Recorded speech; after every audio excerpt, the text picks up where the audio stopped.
दोस्तों, मेरे चैनल हिंदू भक्ति पर आपका बहुत बहुत स्वागत है। कृपया वीडियो शुरू करने से पहले मेरे चैनल को सब्सक्राइब जरूर कर दें और वीडियो अच्छा लगे तो कृपया लाइक, कमेंट और शेयर जरूर करें। अब देर न करते हुए आज की कथा शुरू करते हैं। महाभारत युद्ध के बाद विधवाओं का क्या हुआ था।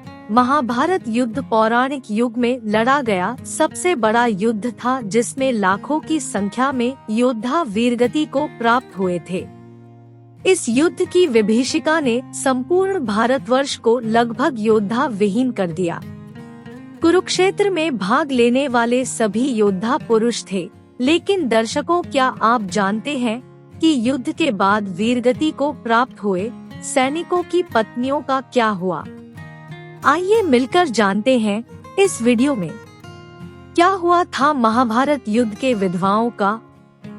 एक कथा के अनुसार महाभारत युद्ध के पश्चात पांडु पुत्र युधिष्ठिर का हस्तिनापुर के नरेश के रूप में राज्याभिषेक हुए। उसके पश्चात पांचों पांडव राजकाज के साथ साथ अपने ज्येष्ठ पिता धृतराष्ट्र, बड़ी माँ गांधारी और माता कुंती की दिन रात सेवा किया करते थे। पांडवों की सेवा से धृतराष्ट्र और गांधारी धीरे धीरे अपने पुत्रों के शोक से बाहर आ गए। इसी तरह 15 वर्ष का समय बीत गया। तब एक दिन धृतराष्ट्र ने युधिष्ठिर से कहा, हे युधिष्ठिर, अब हम अपना बचा हुआ जीवन वन में बिताना चाहते हैं, इसलिए हमें जाने की आज्ञा दो। अपने ज्येष्ठ पिता की बातों को सुनकर युधिष्ठिर दुखी हो गए, परंतु विदुर के समझने पर उन्होंने धृतराष्ट्र सहित गांधारी, माता कुंती और विदुर को वन जाने की आज्ञा दे दी। उसके अगले दिन धृतराष्ट्र, गांधारी, कुंती, विदुर और संजय सन्यासी का रूप धारण कर वन को प्रस्थान कर गए। उसके पश्चात पांचों पांडव अब हर समय अपने प्रजा की सेवा में लगे रहते। पांडवों की सेवा से हस्तिनापुर की प्रजा तो खुशहाल थी, लेकिन अपने युद्ध में विधवा हुई स्त्रियों के शोक में अक्सर रोया करती थी, पर इसका आभास अपने राजा को न होने देती। कुछ समय पश्चात एक दिन पांडवों में सबसे छोटे सहदेव को माता कुंती से मिलने की इच्छा हुई। सहदेव ने अपनी इच्छा को शेष चारों पांडवों से जाकर कहा।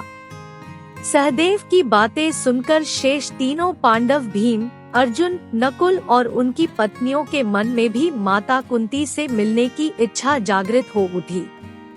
ये देख हस्तिनापुर नरेश युधिष्ठिर ने वन जाने के लिए आवश्यक तैयारियां करने का आदेश दे दिया। अगले दिन पांचों पांडव द्रौपदी के साथ वन की ओर चल पड़े। ये देख हस्तिनापुर के निवासी भी उनके साथ देख पड़े। उन लोगों में वो विधवा स्त्रियां भी थी जिनके पति महाभारत के युद्ध में वीरगति को प्राप्त हुए थे। वन पहुंचकर पांचों पांडव उस आश्रम में गए जहां सभी निवास कर रहे थे। बांकी के हस्तिनापुर निवासी उसी आश्रम के आसपास निवास करने लगे। कुछ दिन पश्चात एक दिन महर्षि वेद व्यास उस आश्रम में पांडवों से मिलने आए, परंतु वहां महर्षि वेद व्यास ने देखा कि पांडव सहित हस्तिनापुर के सभी निवासी भी युद्ध में मारे गए अपने परिजनों के शोक में डूबे हुए हैं। ये देख महर्षि वेद व्यास ने सभी से कहा कि आप लोग युद्ध में वीरगति को प्राप्त हुए अपने परिजनों मत करिए। वे सभी स्वर्ग या फिर दूसरे लोकों में सुखी पूर्वक निवास कर रहे हैं। वे सभी अपने अपने लोकों में अति प्रसन्न हैं। परंतु महर्षि वेद व्यास के इन कथनों से भी उन लोगों का शोक दूर नहीं हुआ।